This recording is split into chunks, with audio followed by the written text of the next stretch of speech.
What's going on, guys? My name is Elias. I know a lot of you have been wondering what the current state of BMS is, or even if I'm still working on it. The answer to this question is more than a little complicated, so I'm going to do my best today to sit down and explain the answer to these the best I can. First, let's answer the most important question here today. Is BMS, or the best mod list for Skyrim, still in development? The answer is a resounding yes. I have spent over 2 years of my life working on BMS, and trust me when I say that it is a work of love. Abandoning it isn't something that I would do lightly. Even though it's not perfect, it still excels in many areas, like stability and graphics, actually being the best visual mod list available at the time of making this video. And my goal is to keep it that way. I do believe that in time BMS will excel in other areas as well, so when I said that my goal was to make the best mod list available, I meant it. With all that said, there have been developments in the Bethesda Game Studios modding scene which have shifted the course and progress of BMS in a few ways.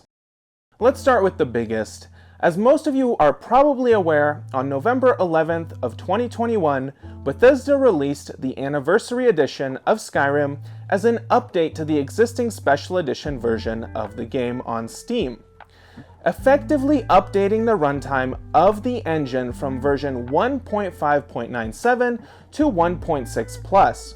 I use Plus because Bethesda has stated that they will continue updating this version of the game, pushing new updates in the future. Now, what some of you are probably not aware of is that this update was for everybody, whether or not you purchased the Anniversary Edition upgrade itself in-game.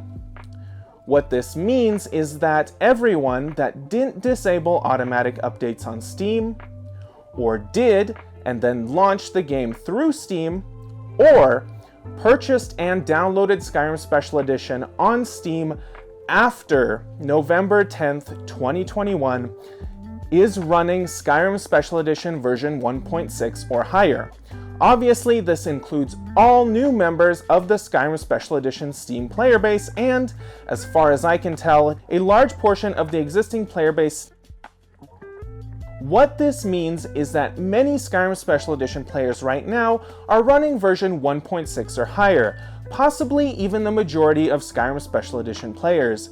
And even if it's not the majority right now, it will become the majority given enough time.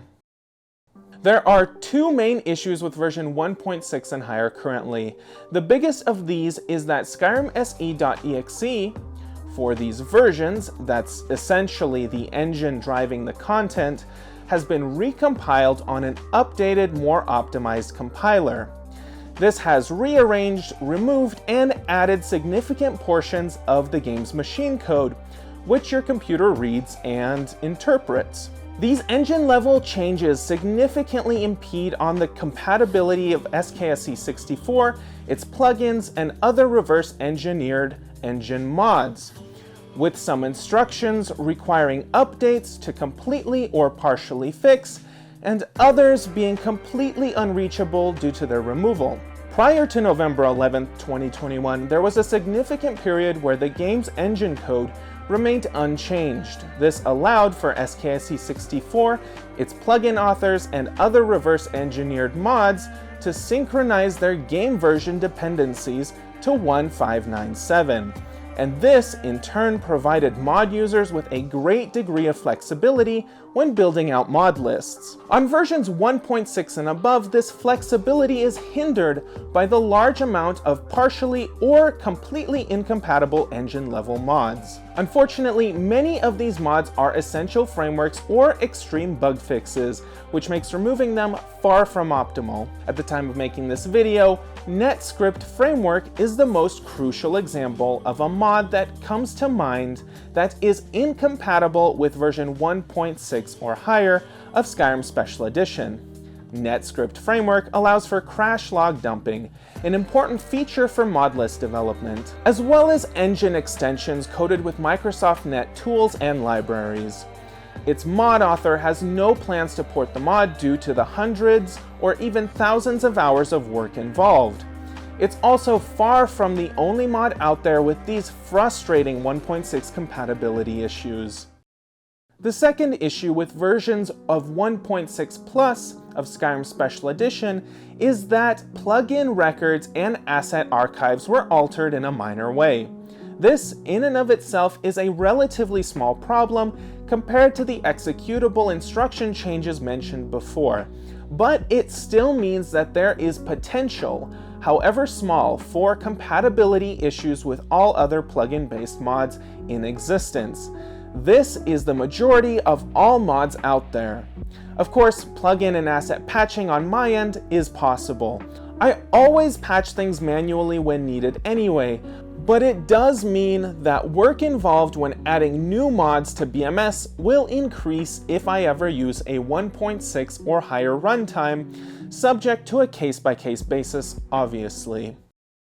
So where does that leave us? Well, fortunately, Wabbajack does allow me to automatically downgrade the runtime of end users to 1597 from newer ones, so long as the MODLIST file on my end was compiled from said version.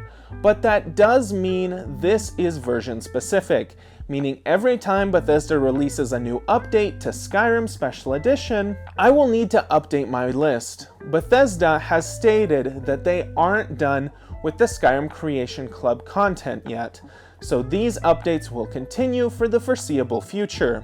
The frequency being anyone's guess, really.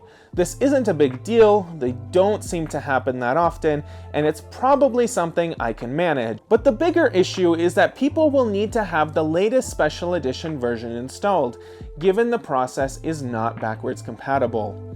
So, if I build the version of BMS from Skyrim Special Edition version 1.6.342, users on versions lower than that, like 1.6323 or even 1597, will not be able to install the list before updating their Steam installation to the latest version. The alternative to this is having you all downgrade the version manually using Halgari's very own downgrade patcher, but that leads to a lot of confusion for clueless users and makes me dependent on Halgari's update cycle. It's actually faster than mine. I don't know if I want to play tech support for these confused users though.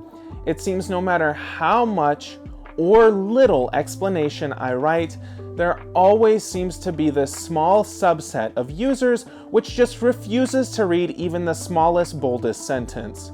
So, I hope you can see my hesitation. As for plans to upgrade the list to version 1.6 or higher, I don't have any right now. Obviously, this is all contingent on the SKSE64 plugins and reverse-engineered engine mods BMS currently uses being compatible with those versions, and those updates are far from guaranteed, though, in time, it might be possible. Aside from the new Creation Club content, most of which I personally see no value in, versions 1.6 and higher of Skyrim Special Edition provide no other tangible benefits.